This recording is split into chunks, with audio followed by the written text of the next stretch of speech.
get some vitamin P. Let's see what it says here today. In today's society, looking good and feeling good often trumps doing good and being good. And some people don't know the difference anymore. The number one concern we all have is our identity, how we are seen, and that all of our actions are driven by a need to solve that, to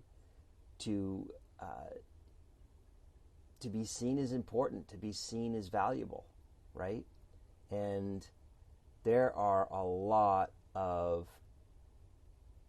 I guess, for lack of a better word, perverted ways to go about that in society today. And our consumer culture really rewards, in a sense, encourages people to just focus on that outside, to just that superficial outside appearance. And when people kind of run out of the ends of their wallet to do that, because let's face it, most of that is a lot of that is a financial thing, right? Buying stuff. That's the sort of the first outward physical way of changing how people see someone, right? What we wear and all that kind of stuff. Then we kind of resort to, maybe trying to get more money some way, right? Just often, again, not in the most generous spirit, or not in a generous spirit at all. And I think when those things kind of fail, and they do, people resort to, like I said, all of the escapism. And I think we all know what that feels like. It's a spectrum, of course. We're not talking about everyone is like at this extreme end. But we know the end we should be on. We know the end we want to be on. We know how we want to feel. And we know what our things are. And when we're stopping short of that, right? And why change it, right? That's the big question. Why does it matter?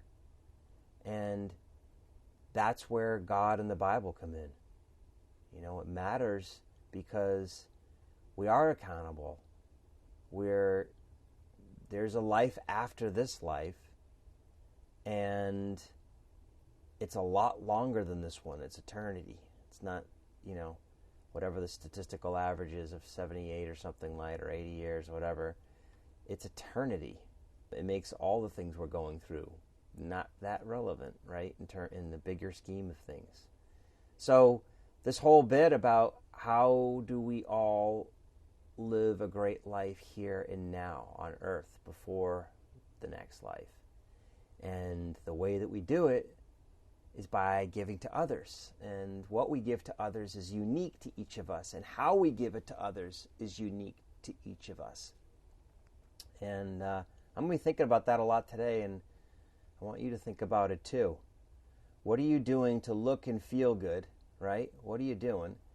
And is that trumping doing good and being good too often, right? How could you do more good and be more good so that you would look and feel better? It's a lot more satisfying. It's a lot cheaper. It's a lot easier. It is easier, frankly. You don't have to go to the store. You don't have to battle traffic. You don't have to deal with the latest trends and whether or not what you've got is up to date. You just don't have to deal with any of that junk. All you got to do is start looking around and saying, who needs my help? Give them some help. I absolutely guarantee you'll feel better. You already know that, right? So why don't you commit today? Go, even if you're not exactly sure what your unique brand of giving is to others. I understand that's part of the hunt, right? Just do nice things for people today.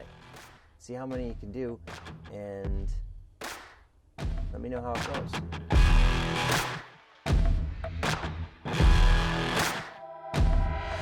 Hey, one more thing before we go. America became the land of the free because of the brave, right?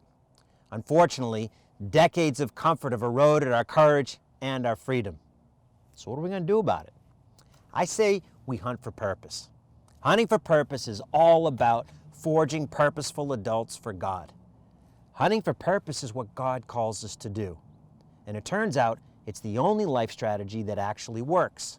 So, join us as we rehabilitate ourselves and teach the next generation what we wish we had been taught. If you like this last topic, you're going to love the next video. Until next time, keep hunting for purpose.